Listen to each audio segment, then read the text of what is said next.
नमस्कार साथियों, आज वाली क्लास में अपन जो गुटनिरपेक्षता वाला टॉपिक है उसके बारे में अपन अध्ययन करेंगे। इसलिए वाली क्लास में जो गुटनिरपेक्षता का सामान्य परिचय है, गुटनिरपेक्षता की कौन सी विशेषताएं हैं, इनके बारे में अपन ने अध्ययन किया। तो जब अब आगे वाला टॉपिक है गुटनिरपेक्षता के संदर्भ में ही गुटनिरपेक्ष आंदोलन समन्वय ब्यूरो एवं शिखर सम्मेलन, दूसरा वाला टॉपिक है गुटनिरपेक्षता की उपलब्धियां, तीसरा टॉपिक है कमजोरियां विफलताएं या आलोचना। गुटनिरपेक्षता की क्या कमजोरियां रही है, क्या विफलताएं रही है या उसकी आलोचना के बिंदु कौन से हैं, और गुटनिरपेक्षता की क्या प्रासंगिकता है आज के संदर्भ में अपन बात करें तो टॉपिक है अपना गुटनिरपेक्षता।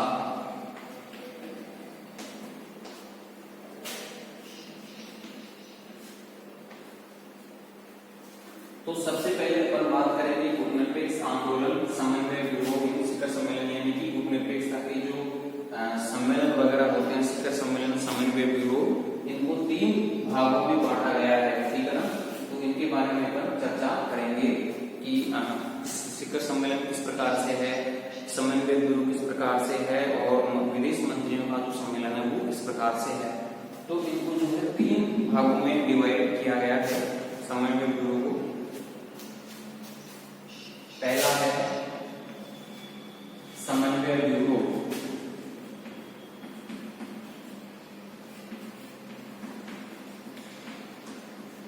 समन्वय ब्यूरो। दूसरा है विदेश मंत्रियों का सम्मेलन,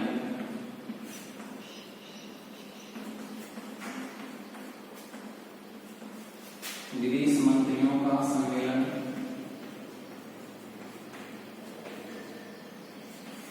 और तीसरा है शिखर सम्मेलन।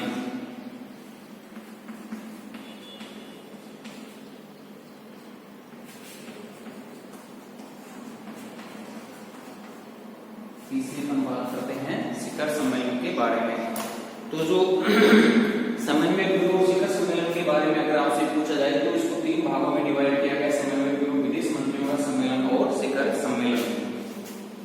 तो गुटनिरपेक्ष आंदोलन के लिए किन स्थायी संस्थाओं की स्थापना नहीं की गई है, फिर भी गुटनिरपेक्ष देशों में समन्वय स्थापित करने के लिए संयुक्त राष्ट्र संघ तथा अन्य अंतर्राष्ट्रीय मंचों पर संयुक्त कार्यवाही करने के लिए आंदोलन की प्रगति और अंतर्राष्ट्रीय विषयों पर समस्याओं पर विचार विमर्श करने के लिए 2 प्रकार की संस्थाओं को जन्म दिया। यानी कि अंतर्राष्ट्रीय विषय में समस्याओं पर विचार विमर्श करने के लिए गुटनिरपेक्ष जो आंदोलन उसने 2 प्रकार की संस्थाओं को जन्म दिया, समन्वय ब्यूरो और सम्मेलन, समन्वय ब्यूरो और शिखर सम्मेलन, ठीक है।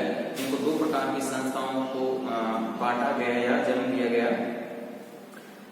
तो समन्वय ब्यूरो और शिखर सम्मेलन भी 2 प्रकार के हैं, यानी कि जो शिखर सम्मेलन है उसको सम्मेलन को 2 भागों में बांटा गया, गुटनिरपेक्ष देशों के विदेश मंत्रियों का सम्मेलन और शिखर सम्मेलन। इस प्रकार गुटनिरपेक्ष आंदोलन की 3 संस्थाओं का विकास हुआ है, समन्वय ब्यूरो, विदेश मंत्रियों का सम्मेलन और शिखर सम्मेलन। समन्वय ब्यूरो, विदेश मंत्रियों का सम्मेलन तथा शिखर सम्मेलन। तो अपन को इनको 3 भागों में ही इनको जो है अपना इनको पढ़ना है, इनका अध्ययन करना है। तो सबसे पहले अपन शिखर सम्मेलन के बारे में पढ़ते हैं।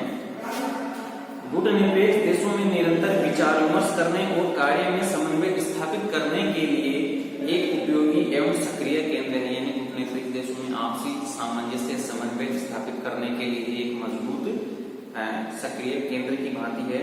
इसे गुटनिरपेक्ष आंदोलन की कार्यकारी भुजा कहा जाता है। तो आपसे ये बात आपको परीक्षा में पूछी जा सकती है, गुटनिरपेक्ष आंदोलन की कार्यकारी भुजा किसे कहा गया है, तो ये आप ध्यान रखें, समन्वय ब्यूरो को गुटनिरपेक्ष आंदोलन की कार्यकारी भुजा कहा गया है। यानी कि सबसे प्रमुख बिंदु है समन्वय ब्यूरो। इसका स्वरूप एक तैयार समिति की भांति है जो गुटनिरपेक्ष देशों के शिखर सम्मेलन के लिए मसौदे तैयार करता है। यानी कि गुटनिरपेक्ष देशों का जो प्रमुख मुद्दा है, एजेंडा है, मसौदा है, वो कौन तैयार करता है, समन्वय ब्यूरो। संयुक्त राष्ट्र संघ और अन्य अंतर्राष्ट्रीय मंचों पर संयुक्त कार्यवाही एवं अगुवाई करता है। समन्वय ब्यूरो में पहले 17 सदस्यों को सर्वसम्मति से नामजद किया जाता था, 17 सदस्यों को इसमें नामित किया जाता था। मार्च 1983 के नई दिल्ली शिखर सम्मेलन ने इसकी सदस्यों की संख्या बढ़ाकर 66 कर दी। यानी कि 1983 में जब गुटनिरपेक्षता का नई दिल्ली में शिखर सम्मेलन हुआ तो सदस्यों की संख्या संख्या है वो 66 यानी 66 कर दी गई। इसमें 31 अफ्रीका के, 23 एशिया के, 10 लैटिन अमेरिका के और 2 यूरोप के सदस्य। अब इसके सदस्यों का निर्वाचन होता है, यानी कि अब जो सदस्यों की संख्या है वो निर्वाचन के आधार पर निश्चित की जाती है। तो अब वर्तमान में जो सदस्य संख्या वो कितनी है? 66। ठीक है, तो समन्वय ब्यूरो है उसको गुटनिरपेक्ष आंदोलन की जो है कार्यकारी भुजा कहा गया है। सारे जो एजेंडे हैं, मुद्दे हैं, तस्वीरें हैं, वो कौन तैयार करता है? समन्वय ब्यूरो। दूसरे बिंदु की बात करते हैं, विदेश मंत्रियों का सम्मेलन, यानी कि कहीं पर भी बैठक होती है गुटनिरपेक्षता की, तो एक तरह से उनमें जो राष्ट्र के राष्ट्रपति या प्रधानमंत्री ना जाकर उनके जो राष्ट्रों के विदेश मंत्री होते हैं वो सम्मेलन में भाग लेते हैं। तो इसको एक भाग के रूप में डिवाइड कर दिया गया है, विदेश मंत्रियों का सम्मेलन। तो इस सम्मेलन में गुटनिरपेक्ष देशों के विदेश मंत्री भाग लेते हैं। सम्मेलन जहां गुटनिरपेक्ष देशों के शिखर सम्मेलन के लिए कार्य सूची तैयार करता है, वहां गुटनिरपेक्ष आंदोलन की सदस्यता प्राप्त करने के इच्छुक देशों के आवेदन पत्रों पर विचार विमर्श भी एवं निर्णय भी लेता है। कौन? विदेश मंत्रियों का सम्मेलन। सम्मेलन अंतर्राष्ट्रीय विषयों पर भी विचार विमर्श करता है तथा गुटनिरपेक्षता के सिद्धांतों को व्यवहारिक रूप देने का प्रयास करता है। कौन करता है? विदेश मंत्रियों का सम्मेलन। इस प्रकार के सम्मेलन समय समय पर होते रहते हैं, जैसे कार्टागेना में 18 से 20 मई 1998 तक आयोजित मंत्री स्तरीय गुटनिरपेक्ष आंदोलन के समन्वय ब्यूरो की बैठक डरबन में होने वाले 12वें शिखर सम्मेलन की तैयारी में की गई थी। तो जो गुटनिरपेक्षता के जो नए देश शामिल होंगे उनके बारे में जो है निर्णय करता है विदेश मंत्रियों का सम्मेलन। ठीक है, तीसरे बिंदु की बात करते हैं, शिखर सम्मेलन। शिखर सम्मेलन शिखर सम्मेलन गुटनिरपेक्ष राष्ट्रों का सबसे बड़ा अधिवेशन है। यह सम्मेलन प्रति 3 वर्ष बाद होता है, जिसमें गुटनिरपेक्ष देशों के मुखिया या शासनाध्यक्ष भाग लेते हैं। जैसे मान लीजिए 3 वर्षों के बाद ये बड़ा शिखर सम्मेलन है, तो इसमें राष्ट्राध्यक्ष या जो भारत के जैसे राष्ट्रपति या प्रधानमंत्री इसमें भाग लेते हैं।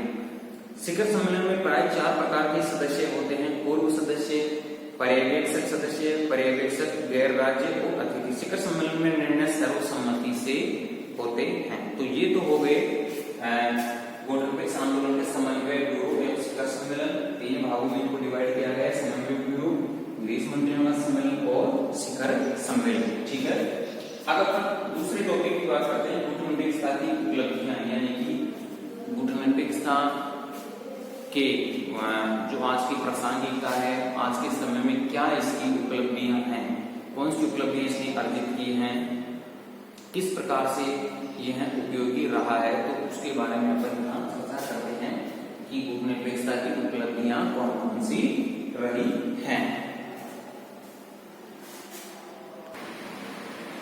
तो यहाँ पर बात करते हैं गुटनिरपेक्षता की उपलब्धियां, गुटनिरपेक्षता की कौन कौन सी उपलब्धियां रही हैं। आज गुटनिरपेक्षता की विश्व राजनीति में जो प्रासंगिकता है वो किन मुद्दों को लेकर है, कौन कौन से मुद्दों को उसने प्रबल बनाया है। तो गुटनिरपेक्षता की उपलब्धियों के जो बिंदु हैं वो मैंने यहाँ नोट किए हैं कि गुटनिरपेक्षता को दोनों गुटों द्वारा मान्यता दिया जाना, विश्व राजनीति में संघर्षों को टालना, शीतयुद्ध को तांत्रिक श्रेणी में लाना, निःशस्त्रीकरण की दिशा में प्रगति, विश्व समाज के लिए उन्मुक्त वातावरण का निर्माण और विकासशील राष्ट्रों के मध्य आर्थिक सहयोग की बुनियाद, नई अंतर्राष्ट्रीय अर्थव्यवस्था की मांग। तो ये जो बिंदु हैं वो गुटनिरपेक्षता की उपलब्धियां आज के समय में रही हैं। तो ये एक बिंदु रहा कि गुटनिरपेक्षता की कौन कौन सी उपलब्धियां रही हैं। तो ये आप अपने नोट में नोट कीजिए, ये आपको परीक्षा में पूछा जा सकता है बड़े सवालों के तहत कि आज के समय में गुटनिरपेक्षता के संदर्भ में अपन बात करें तो गुटनिरपेक्षता की कौन कौन सी उपलब्धियां रही हैं, तो ये आपको लिखना है। बड़ा सवाल में भी आपको पूछा जा सकता है। तो गुटनिरपेक्षता को दोनों गुटों द्वारा मान्यता, यानी कि एक गुट का नेतृत्व अमेरिका कर रहा था, दूसरे गुट का नेतृत्व सोवियत संघ के द्वारा, यानी कि साम्यवादी गुट और पूंजीवादी गुट। तो यानी कि गुटनिरपेक्षता के जो देश आए, गुटनिरपेक्षता की स्थापना हुई, तो 1961 में बेलग्रेड में इसका पहला सम्मेलन हुआ। तो दोनों गुटों के द्वारा इसको मान्यता एक तरह से दी गई। तो गुटनिरपेक्षता एक नई संकल्पना है। प्रारंभ में गुटनिरपेक्ष देशों को एक कठिनाई से जूझना पड़ा कि अन्य राष्ट्रों को कैसे समझाया जाए कि गुटनिरपेक्षता क्या है, कि अंतर्राष्ट्रीय संबंधों के संदर्भ में इसे एक स्वतंत्र और नई संकल्पना के रूप में मान्यता कैसे दिलाई जाए। यानी कि जब इसका प्रादुर्भाव हुआ, जन्म हुआ, तो राष्ट्रों के सामने भी ये समस्या रही कि इसे विश्व की जो अन्य शक्तिशाली देश है उनके द्वारा कैसे मान्यता दिलाई जाए। शुरू में दोनों गुटों ने गुटनिरपेक्ष राष्ट्रों पर अविश्वास किया। पश्चिमी गुट की अपेक्षा पूर्वी गुट ने अधिक अविश्वास किया। सच्ची बात यह है कि कुछ गुटनिरपेक्ष देशों ने भारत की सम्मिलित स्वतंत्रता प्राप्त कर लेने के बाद वर्षों तक साम्यवादी राष्ट्रों से अपनी स्वतंत्रता की मान्यता प्राप्त नहीं कर सके। लेकिन समय के साथ दोनों गुटों के दृष्टिकोणों में धीरे धीरे परिवर्तन आया। साम्यवादी राष्ट्रों का दृष्टिकोण 1953 में जोसेफ स्टालिन की मृत्यु के बाद से ही बदलना शुरू हो गया। फरवरी 1956 में सोवियत कम्युनिस्ट पार्टी की 20वीं कांग्रेस ने केवल पहली बार यह बात स्वीकार की कि गुटनिरपेक्ष देश सचमुच स्वतंत्र हैं, बल्कि यह भी अवरोध किया गया कि विश्व की सभी मूलभूत समस्याओं के बारे में सोवियत संघ और गुटनिरपेक्ष दोनों के देश एक से विचार है। यानी कि समय के साथ दोनों पक्षों ने इसको मान्यता दे दी, दोनों गुटों के द्वारा इसको गुटनिरपेक्षता को मान्यता मिल रही है। दूसरे पर बात करते हैं विश्व राजनीति में संघर्षों का टालना या संघर्षों को टालना। एक तरह से तो गुटनिरपेक्ष देश जैसे मान लीजिए विश्व युद्ध के दौरान, द्वितीय विश्व युद्ध के दौरान विश्व दो दड़ों में बटा हुआ था, तो नवोदित जो राष्ट्र थे वो दोनों किसी भी गुट में शामिल नहीं हुए और जो संघर्ष की स्थिति थी उसको एक तरह से जो है बढ़ावा नहीं मिला। तो विश्व राजनीति में गुटनिरपेक्ष जो आंदोलन है उसने संघर्षों को टालने में अपनी एक भूमिका निभाई। तो गुटनिरपेक्षता की दूसरी संभव उपलब्धि यह रही कि इसके प्रभाव से विश्व के कुछ संघर्ष अवश्य टल गए या उनकी तीव्रता कम हुई या फिर उनका समाधान हो गया और विशेषतः तीसरा विश्व युद्ध नहीं छिड़ा, जिसकी संभावना के बारे में 1950 में शुरू होने वाले दशक के मध्य में सरकारी और गैर सरकारी स्तरों पर चिंता व्यक्त की जा रही थी। गुटनिरपेक्ष राष्ट्र यह दावा कर सकते हैं और उनका यह दावा गलत भी नहीं होगा कि उन्होंने न्यूक्लियर अस्त्रों के सबसे खतरनाक दशक में अंतर्राष्ट्रीय शांति और सुरक्षा को बनाए रखने और बढ़ावा देने में महत्वपूर्ण योगदान दिया। दोनों गुटों की योजनाओं के विपरीत बहुत से देशों ने राष्ट्र समाज को पूरी तरह से दो हिस्सों में बंटने से रोक दिया, जिससे दोनों गुटों के बीच सीधी टक्कर रोकने में निश्चय ही सहायता मिली। तो ये बात अपन दावे के साथ कह सकते हैं विश्व राजनीति में संघर्षों को टालने की गुटनिरपेक्षता की महत्वपूर्ण भूमिका रही। तीसरे बिंदु पर अपन बात करते हैं संयुक्त युद्ध को द्वितांत की श्रेणी में लाना। जैसे द्वितांत की श्रेणी में यानी शांति के क्षेत्र में लाना या संघर्षों को टालना, ठीक है, या तनाव शैथिल्य।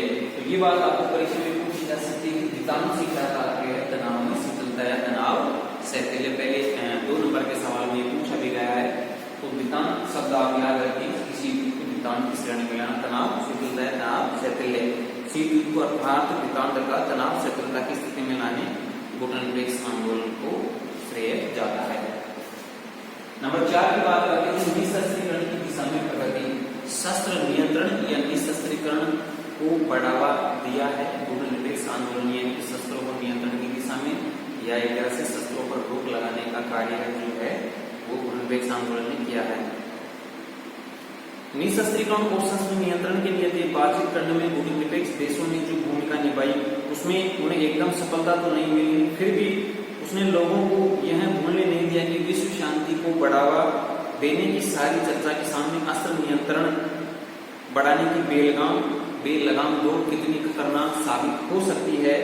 गुटनिरपेक्ष भारत को यह देखकर संतोष हुआ कि उसने अप्रैल 1954 में न्यूक्लियर शस्त्रों के परीक्षण पर प्रतिबंध लगाने के लिए जो प्रस्ताव रखे थे वे 1963 में आंशिक परीक्षण प्रतिबंध संधि के रूप में प्रतिभूत हुई। यानी कि 1963 में ये संधि लोगों की नजर में आई या चर्चा में 1963 में आंशिक परीक्षण प्रतिबंध संधि, ठीक है।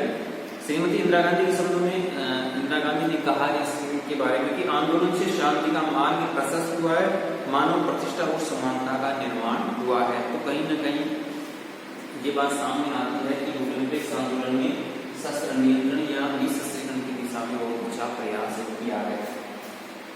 नंबर 5 की बात करते हैं विश्व समाज के लिए उन्मुक्त वातावरण का निर्माण, यानी खुले वातावरण का इसने निर्माण किया बिना डर के जो विश्व के जो राष्ट्र हैं विकासशील राष्ट्र वो अपनी भूमिका एक अच्छे से पृष्ठभूमि के रूप में अपनी भूमिका तैयार कर सकते हैं। नवोदित कमजोर राष्ट्रों को महाशक्तियों के चंगुल से निकालकर उन्हें स्वतंत्रता के वातावरण में अपना अस्तित्व बनाए रखने का अवसर पूर्व निरपेक्षता ने प्रदान किया। गुटबंदी की विश्व राजनीति में दंग राष्ट्र समाज में गुट निरपेक्षता ताजी हवा का झोंका लेकर आई। यह ताजी हवा थी खुले समाज के गुणों की, मुक्त और खुली चर्चा के वरदान की, तीव्र मतभेद और रोष के समय के संपर्क के रास्ते खुले रहने के महत्व की। शीत युद्ध के कारण जो अनुदानताएं और विकृतियां पैदा हो गई थी, गुटनिरपेक्ष राष्ट्रों ने उन्हें दूर करने के अथक प्रयास किए और इससे वर्तमान विश्व समाज कहीं अधिक खुला समाज बन गया। तो एक तरह से समाज में डर का माहौल था, एक तरह से बंद का माहौल था, उससे समाज को एक ताजी हवा या खुला रूप मिला। नंबर 6 बात करते हैं विकासशील राष्ट्रों के मध्य आर्थिक सहयोग की बुनियाद, यानी कि जो विकासशील राष्ट्र या अल्प विकसित राष्ट्र उनमें एक आर्थिक सहयोग की भावना जो है वो प्रबल हुई या उनकी एक जो बुनियाद है उसका निर्माण हुआ। विकासशील राष्ट्रों के मध्य आर्थिक सहयोग की बुनियाद रखने में गुटनिरपेक्ष राष्ट्रों को सफलता मिली। कोलंबो शिखर सम्मेलन में तो एक आर्थिक घोषणा पत्र स्वीकार किया गया जिसका मुख्य आधार यह था कि गुटनिरपेक्ष राष्ट्रों के बीच अधिकाधिक आर्थिक सहयोग हो और इस आर्थिक सहयोग के लिए प्रत्येक संभव प्रयास किया जाए। गुटनिरपेक्षता आर्थिक सहयोग का एक संयुक्त मोर्चा है। यह तीसरी दुनिया के विकासशील देशों में सहयोग का प्रतीक है। साउथ साउथ संवाद का आह्वान गुट राष्ट्रों के मन से यानी कि दक्षिण दक्षिण संवाद का आह्वान जो है गुटनिरपेक्ष राष्ट्रों के मन से ही हुआ है। नंबर 7 की बात करते हैं नई अंतर्राष्ट्रीय अर्थव्यवस्था की मांग, यानी कि गुटनिरपेक्ष राष्ट्रों के द्वारा जो है नई अंतर्राष्ट्रीय अर्थव्यवस्था की मांग रखी गई। आजकल गुटनिरपेक्ष राष्ट्र नई अंतर्राष्ट्रीय अर्थव्यवस्था की मांग कर रहे हैं। गुटनिरपेक्ष आंदोलन के काहिरा में जुलाई 1962 में आयोजित आर्थिक विकास की समस्याओं पर सम्मेलन, यानी कि 1962 में काहिरा में सम्मेलन हुआ है, तो उसका मुख्य विषय था कि आयोजित आर्थिक विकास की समस्याओं पर सम्मेलन में पहली बार आर्थिक विकास का उल्लेख हुआ था। काहिरा सम्मेलन में मुख्य बल सहायता और सुदृढ़ व्यापार संबंधों पर दिया गया। लूसाका शिखर सम्मेलन में गुटनिरपेक्ष देशों ने आर्थिक और विकास संबंधी मामलों पर विकसित और औद्योगिक देशों के साथ सामान्य पहल का संकल्प लिया। अल्जीरियस गुटनिरपेक्ष शिखर सम्मेलन में प्रस्ताव किया गया कि संयुक्त राष्ट्र महासचिव से कहा जाए कि उच्च राजनीतिक स्तर पर महासभा का विशेष अधिवेशन बुलाया जाए जिसमें केवल विकास समस्याओं पर ही विचार विनिमय किया जाए। यानी कि सम्मेलन हुआ और जो यूएन के महासचिव थे उनसे भी कहा गया कि एक उच्च स्तर पर शिखर सम्मेलन बुलाया जाए जिसमें केवल विकास समस्याओं पर ही विचार विमर्श किया जाए। तो लगभग ये बिंदु मैंने लिख दिए हैं मोस्ट गुटनिरपेक्षता की क्या जो उपलब्धियां रही हैं। शीत युद्ध को शस्त्र युद्ध में परिणत होने से रोकना भी इसका ये भी उपलब्धि रही। तो गुटनिरपेक्षता की जो उपलब्धियां हैं वो मैं एक बार आपसे मैं दोबारा बोलता हूँ कि गुटनिरपेक्षता को दोनों गुटों द्वारा मान्यता, यानी कि साम्यवादी गुट और पूंजीवादी सोवियत संघ और अमेरिकी गुट के द्वारा मान्यता दी गई। नंबर 2 बात करते हैं विश्व राजनीति में संघर्षों का टालना। नंबर 3 शीत युद्ध को हितांत की श्रेणी में लाना। नंबर 4 की बात करते हैं निःशस्त्रीकरण की दिशा में प्रगति। नंबर 5 विश्व समाज के लिए उन्मुक्त वातावरण का निर्माण इसने किया है। नंबर 6 विकासशील राष्ट्रों के मध्य आर्थिक सहयोग की बुनियाद इसने विकसित की है और नई अंतर्राष्ट्रीय अर्थव्यवस्था की मांग इसने की है। तो ये जो है वो गुटनिरपेक्षता की उपलब्धियां रही हैं। ठीक है, तो ये आप अपनी नोट में नोट कर लें। अब अपन बात करते हैं कि गुटनिरपेक्षता की क्या कमजोरियां रही हैं, क्या विफलताएं रही या गुटनिरपेक्षता की आलोचना के कौन से बिंदु हैं। इन बिंदुओं पर अपन चर्चा करते हैं कि क्या कमियां रही हैं गुटनिरपेक्षता के बारे में। हाँ, तो साथियों हम यहाँ देखते हैं कि गुटनिरपेक्षता की कौन सी कमजोरियां रही, कौन सी उसकी विफलताएं रही या गुटनिरपेक्षता की आलोचना किन बिंदुओं के आधार पर की जाती है। तो यहाँ मैंने लिखा है गुटनिरपेक्षता की कमजोरियां। तो आपको सवाल ये भी पूछा जा सकता है गुटनिरपेक्षता की कौन सी कमजोरियां हैं, गुटनिरपेक्षता की कौन सी विफलताएं हैं या गुटनिरपेक्षता की आलोचना किस प्रकार से की जा सकती है। तो ये जो तीनों बिंदु हैं वो एक ही है। तो आपको परीक्षा में किसी भी प्रकार से ये बात पूछी जा सकती है। तो सबसे पहले मैंने बिंदु लिखा है अवसरवादी काम निकालने की नीति। नंबर 2 है बाह्य सहायता पर निर्भर गुटनिरपेक्षता की नीति किसी तरह का सुरक्षा का साधन नहीं है। नंबर 4 संकुचित दृष्टिकोण या संकुचित नीति। नंबर 5 लिखा है गुटनिरपेक्ष राष्ट्रों में बुनियादी एकता का अभाव। नंबर 6 राष्ट्रहित के बजाय निकालने की नीति। तो इन मुद्दों के आधार पर जो है गुटनिरपेक्षता की आलोचना की जाती है, या ये जो बिंदु मैंने लिखे हैं ये गुटनिरपेक्षता की कमजोरी या विफलता के बिंदु कहे जा सकते हैं। तो इन बातों को लेकर के आपको परीक्षा में बड़ा सवाल पूछा जा सकता है। तो सबसे पहले है अवसरवादी व काम निकालने की नीति, यानी कि जब जिस देश को कोई अच्छा अवसर मिलता है तो वो देश उस अवसर का लाभ उठाने की सोचता है और अपना स्वार्थ सिद्ध करने की वो सोचता है। तो ये आरोप लगाया जाता है गुटनिरपेक्षता पर कि ये अवसरवादी और काम निकालने की नीति का एक आंदोलन है।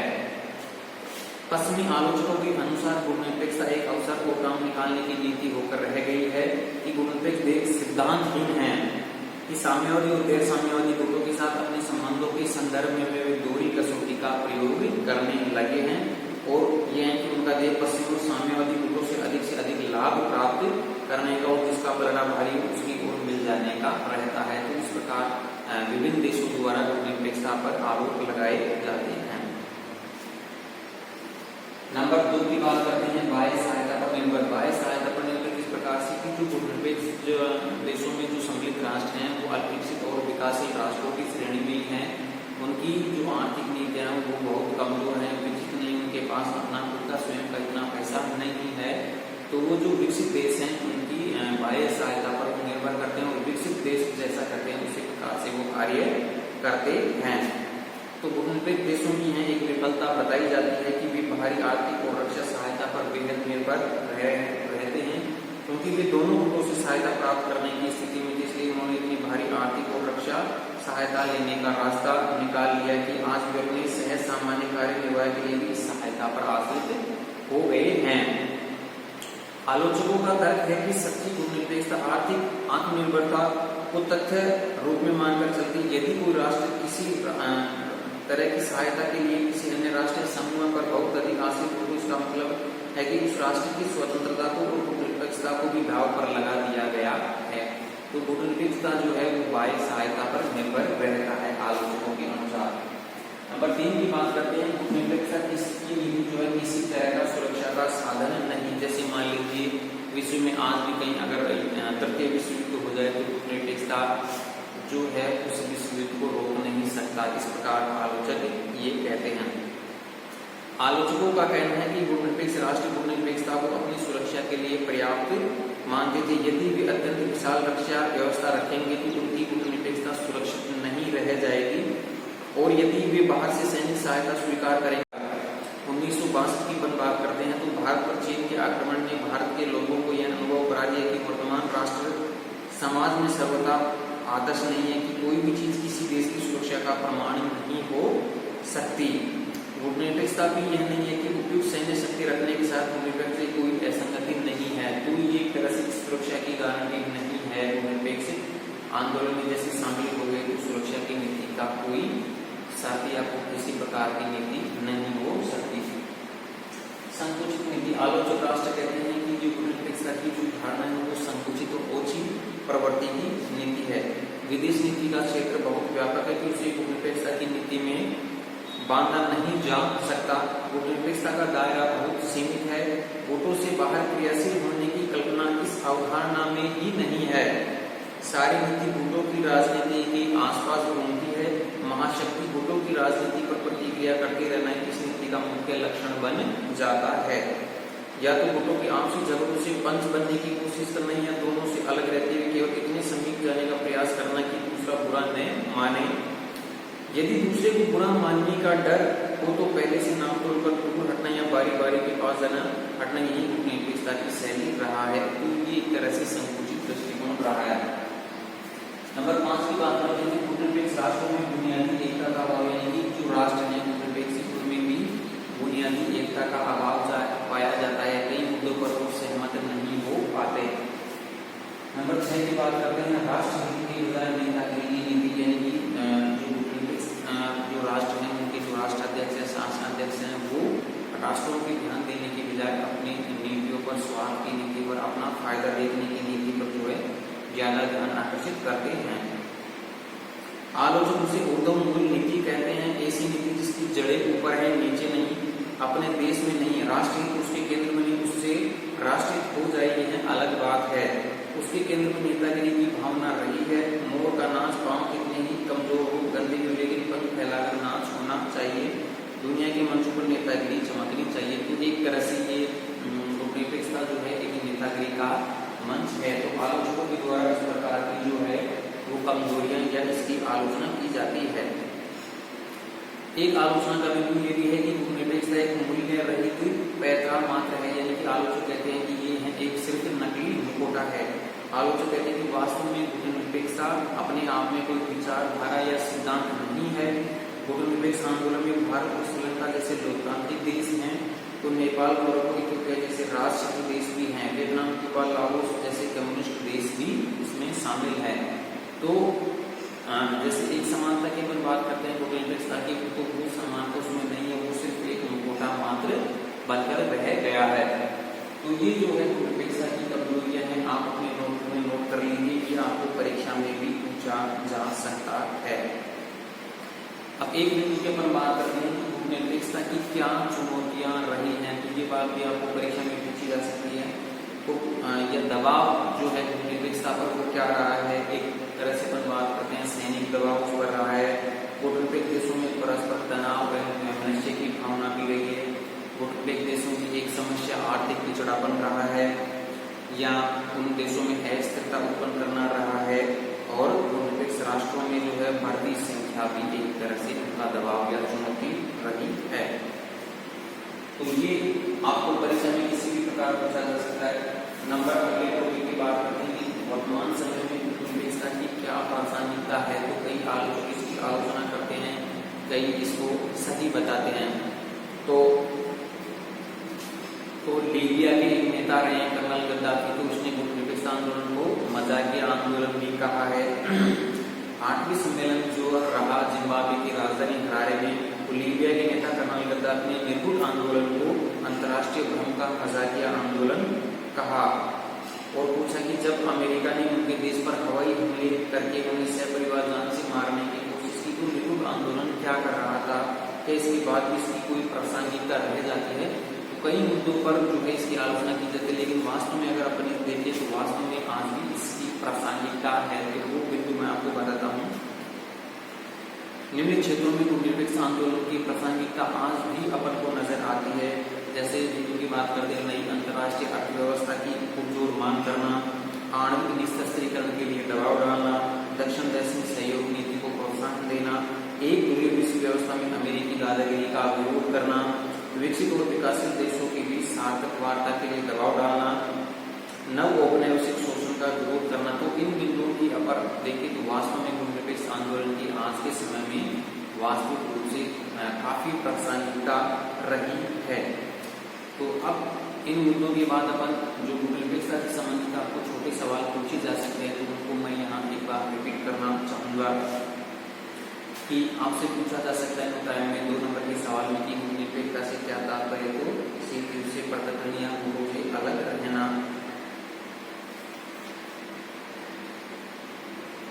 आपको पूछा जा सकता है कि गुटनिरपेक्षता का जो सम्मेलन और कितने वर्ष बाद होगा, 3 वर्ष बाद होता है। पहला शिखर सम्मेलन जो है बेलग्रेड में हुआ 61 में। मानव इतिहास का सबसे बड़ा शांतिवादी आंदोलन गुटनिरपेक्षता को किसने कहा, तो याद ध्यान रखें श्रीमती इंदिरा गांधी ने। गुटनिरपेक्षता विदेश नीति का जनक किसको, गुटनिरपेक्ष शब्द का प्रयोग या विदेश नीति का जनक किसको माना गया, जवाहरलाल नेहरू को। तो इस प्रकार को आपसे परीक्षा में जो है छोटे सवाल पूछे जा सकते हैं 2 नंबर में। तो इसके जो सम्मेलन है वो आप याद रखना। पहला जो बेलग्रेड में हुआ, तो लास्ट वाला कहाँ हुआ, तो ये आपको मैं सारणी नोटबुक में नोट करवा दूंगा। इसके बाद आगे वाली क्लास में ये चीज आपको परीक्षा में पूछी जा सकती है। गुटनिरपेक्षता की कमजोरियां क्या रही, सफलताएं क्या रही, गुटनिरपेक्षता की विशेषताएं क्या है, इनमें आपको बड़ा सवाल पूछा जा सकता है। आप अपने नोटों में भी नोटबुक से भी तैयारी करते रहिए और जो मैंने यहाँ नोट करवाया है उनको आप लिखते रहिए, बार बार रिपीट करते रहिए। जो अगला वाला टॉपिक है उसके अपन आगे वाली क्लास में चर्चा करेंगे। तब तक के लिए धन्यवाद।